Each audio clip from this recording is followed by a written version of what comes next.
Hello. হ্যাঁ বল। কিরে কি করছিস তুই? আরে তেমন কিছু না, বসে আছি বল। আই শোন না, একটা কথা বলার ছিল।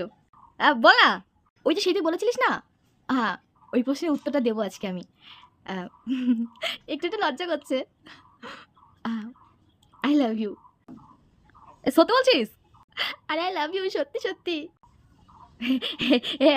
I love you too, I love you too. শোন না, আরেকটা কথা ছিল। আহ, বলছি কি, আহ, আমার ফোনে ৩৯৯ টাকা একটু রিচার্জ করে দে না রে, প্লিজ। তোকে কত ভালোবাসি বল। Hello, hello. শুনতে পাচ্ছি না? হ্যালো, হ্যালো, হ্যালো, হ্যালো, শুনতে পাচ্ছিস? হ্যালো, হ্যালো দিদি, hello. Hello, wrong number, wrong number, আমি শুনতে পাচ্ছি না কিছু। এই রং নাম্বার দিদি, হ্যালো দিদি, এটা wrong number, wrong number. Signal আছে না? Hello, hello, hello. হ্যাঁ, হ্যাঁ, আমি আমি শুনতে পাচ্ছি। Hello, hello. আমার ফোনটা কেটে দিল। সত্যি আজকালকার ছেলেগুলো বড় চালাক হয়ে গেছে।